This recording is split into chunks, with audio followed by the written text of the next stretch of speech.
Hi, thank you for watching this video. So if you've been following my page for a while, apologies, I haven't posted any new content in a while. You know, the last year has been a lot for all of us, so I've just been trying to organize my personal life. If you're not familiar with my YouTube page, I like to share tips and my experiences of living abroad, and a lot of people ask me, how did I do it? What is the process like coming from the United States and living in a different country in Europe? So previously I lived in Berlin, Germany. That was a 3.5 year journey that ended last March when I moved to Santa Cruz de Tenerife in Spain. And before arriving to Tenerife, I had no idea what we were in store for the next year plus. And so I moved a week and a half before the state of alarm. I spent 3 months in lockdown there. And then once I got out of the lockdown, I started the process of really making sure that I dotted my I's and crossed my T's as far as residency goes. Because if you extend past your 90-day tourist visa as a US citizen and you catch the wrong person at border control, you can get in trouble or possibly be banned from frequenting the country as soon as you would like to. So I wanted to make sure that I didn't get into any trouble. Luckily, because of the circumstances of the last year, they were a bit more lenient about starting the residency process for people outside of the EU. But eventually, I did get started. And so here, I'm going to share with you the experience and how that compares to applying for residency in Germany. So we have the United States passport, which, if you are not aware, you will need a valid passport for travel to most countries, but especially in Europe. You want to check the country that you're going to beforehand, because they may require that your passport is valid past a certain point of even your planned return date. So let's say you're planning to return in a month. Your passport may need to be valid for 6 months after that. So you want to double check which country you're visiting. So as a US citizen, you can travel to any European country on a 90-day visa under normal circumstances. Of course, everything is like not factoring in like COVID restrictions right now. So we're just talking about in general. So you're going to need this passport. When I was in Germany, actually, I tried to apply for my residency before I moved. And they were like, no, you have a tourist visa. You don't need to apply for residency. Come back when your tourist visa is up. And I'm like, that sounds kind of risky, but okay. And so I ended up applying while I was there. There were a lot of requirements that they needed, and it depended on what type of visa that you were applying for. So this is also something that you want to look into. If you're planning to look for work there in Germany, in my experience, you could only look for work in what your degree was. So for me, I went to school for criminal justice. I couldn't look for work in criminal justice in Germany for many reasons, but mainly because the laws are completely different and I didn't know the language. I wanted to start a career in writing, so I couldn't apply for a seeking work visa. But again, it was a learning process. I went to the immigration office, I think 4 or 5 times before actually getting my visa in Germany. So I thought I had been through the brunt of everything. Like, I have endured so much over my 3.5 years there. I had to go to the immigration office many times during those 3.5 years. It's not like a one and done situation. Every time I changed a job, I needed to go back to the immigration office. When my visa was about to expire, I had to go back to the immigration office. So when I moved to Spain, I was like, this has obviously prepared me for my Spanish visa. A year later, I can say that I was not prepared. And that is why I'm talking to you today, to make sure that you are prepared and you can learn from all of the things that I have to go through living as an expat abroad. So initially, I wanted to apply for a non-lucrative visa in Spain, which means that I don't have a work contract there, but I have proof that I can support myself financially. So in Spain, just like in Germany and just like most countries, there's a myriad of visas that you can apply for. Maybe you have family in Spain and you want to join them, so that's a separate visa. Or you have a work contract, that's a separate visa. If you are self-employed, so you bring in a certain amount of money per month or annually, that's a separate visa. If you're a retiree, that's a separate visa. So many options. There's going to be the right fit for you if you are looking to move. For me, I wanted to do the non-lucrative visa because I'm working freelance and I didn't have enough money to qualify for the self-employed visa. So here we are. And I went to the immigration office in Santa Cruz de Tenerife, where I am based. And just like when I went to the immigration office in Germany, I was like, hello, I'm here to apply for my residency visa. And they're like, you can't do that here.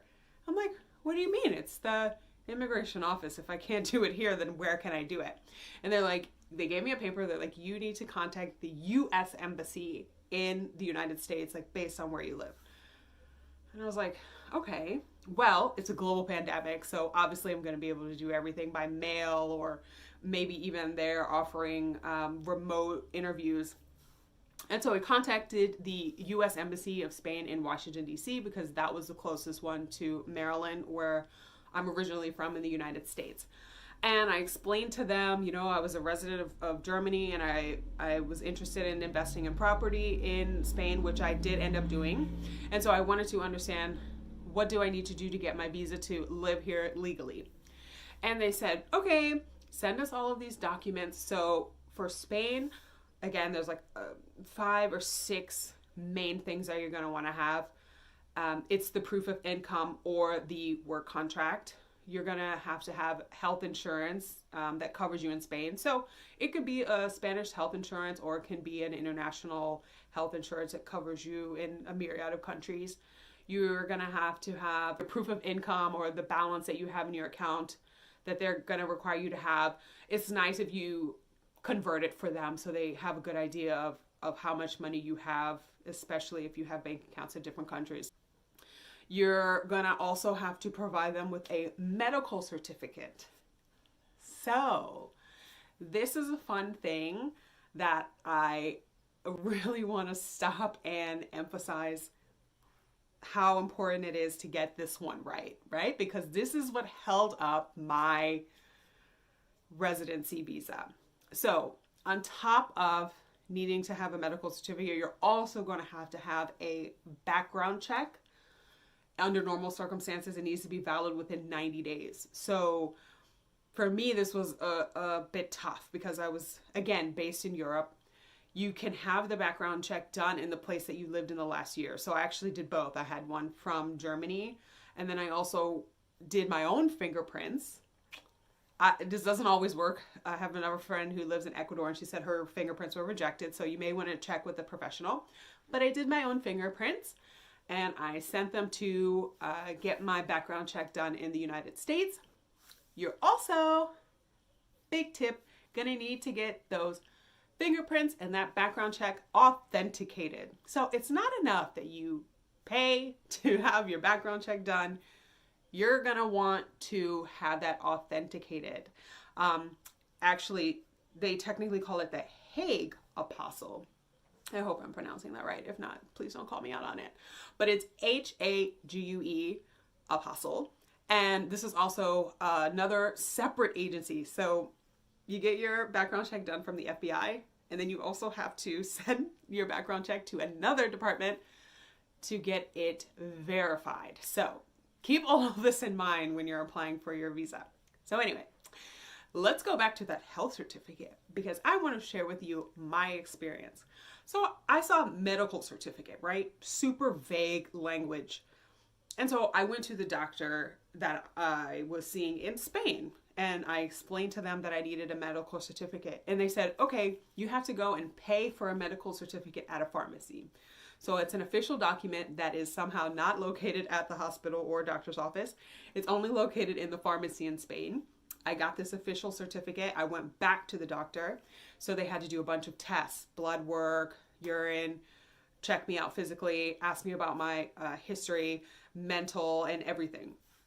Finally, after all the results were in, he signs this medical certificate, and I'm like, gosh, this is the most official medical check that I've ever had.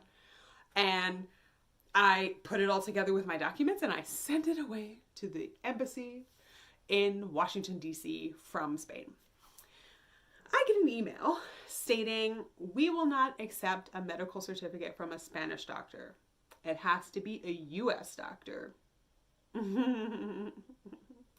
So, basically, this residency process is only for people who are based in the U.S. If you are based anywhere else, it is extremely challenging, even in a global pandemic. You're going to have to come back to the United States. So if you're planning to move to Spain, take care of all of this before you come. If you're like, okay, I'm going to go on my tourist visa for up to 90 days and figure everything out once I get there. No, figure everything out before you go.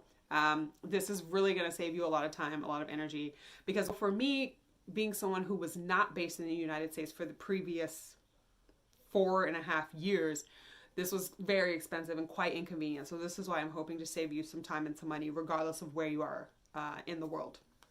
But only for U.S. citizens. For other countries, I'm not sure what the process is. So you're definitely going to want to check someone else's YouTube video that has a bit more experience with that. So here we are. I came to the United States. I had all of my papers in a row. I go to a doctor here, had to pay out of pocket because your girl doesn't have U.S. health insurance. And I got everything done. Same as the doctor in Spain. Urine test, blood test, COVID test, hearing test, vision test. Honey, I am healthy and I am happy about that. And I sent them a physical because this is what the doctor's office provided me. Basically a summary of my physical, and the doctor wrote, your girl is healthy, no issues, totally safe to live in Europe. Please let her in. Again, I pay that money to mail this packet of information along with my passport to the U.S. Embassy. They reply 2 weeks later saying that they do not want a physical. What they want is a doctor's note on a official letterhead that is just a paragraph that says, so-and-so is healthy, doesn't have any disease. And I'm like, I could have done that myself. Like, I could have just printed something out on my own home computer because this doesn't seem very official. But hey, after 3 tries, I gave them what they wanted. They sent me everything back. They told me that my visa was approved. Finally, after almost a year of going through this process, I finally got my visa approved. They mailed my passport back, and I opened the envelope and I was so excited. I was like, yes, all my hard work paid off. You didn't give up. You got your residency. I opened the package and here's my passport. And then I see this. Please note that your visa is valid for 90 days. Once you get to Spain, you need to go to the city hall of the city you are going to live in to register. They will issue you a certificate of Spanish word. I'm not going to attempt to pronounce, even though I've been practicing my Spanish. Then you will have to go to the Oficina de Extranjería. I'm practicing, okay? With your passport, the registration certificate, the residency permit fee receipt, the police report, and the health certificate to apply for your residency card. So,